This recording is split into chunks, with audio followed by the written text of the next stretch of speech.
was working with a senior group of executives in a large, well-known company. John, as I will call him, had been described as a command and control leader nearly all of his life. John set impossibly high standards, called people out, gave harsh public criticism, and praise from John was few and far between.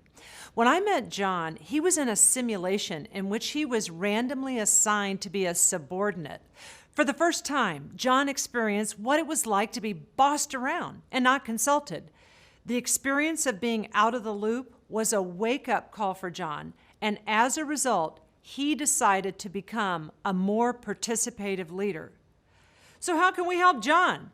According to McGregor, there are two fundamentally different kinds of leadership styles, Theory X and Theory Y. Theory X leadership is largely transactional, meaning that leaders believe people are fundamentally not motivated and they need to be offered incentives or punishments to perform. Theory X leaders believe that people need to be monitored and that good work should be rewarded and bad work or lack of work needs to be punished. All of this amounts to a tit-for-tat culture. John was a Theory X leader.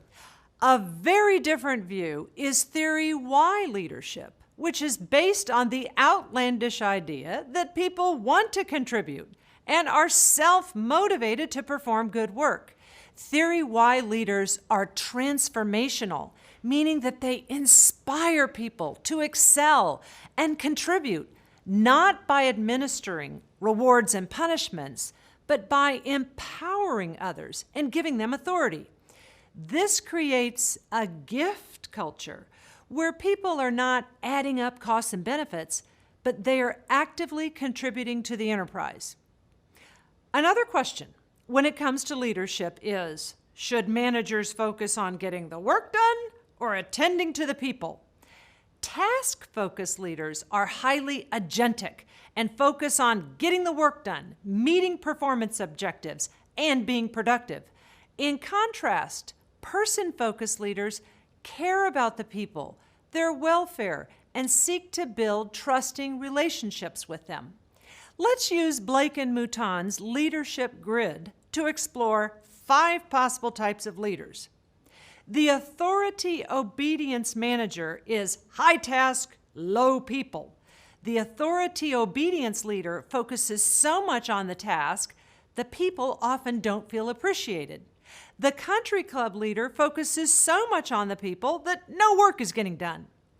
The impoverished leader is low people, low task, and is not really doing anything.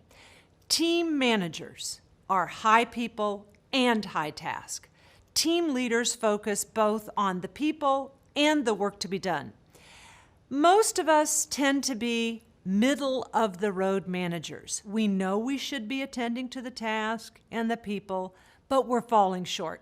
So let's bring this all together. Hershey and Blanchard realized that because organizations and companies face different challenges and situations change, leaders need to be ready to respond, pivot, and adjust. So they developed the situational leadership model. According to the situational leadership model, leaders need to consider the readiness of their team in regard to the task. If your team is not ready to perform the task, low readiness, leaders need to be very directing, what Blake and Mouton referred to as authority obedience leadership. If teams are very ready, leaders can delegate because the team can handle the rest. When team members are moderately ready when it comes to the task, leaders can do more supporting and coaching. Okay, let's sum up by putting all of this in a context you can immediately use. First, you now have a language to talk about your leadership style and recognize styles in others. Second, you know your strengths and weaknesses. Third, think about which leadership style would be most useful for the goals of your organization. Fourth, what can you do in the next 30 days to begin to develop and cultivate this style? Fifth, who can be part of your support system in your leadership development? Finally, remember, each of us is a work in progress, and we are never complete.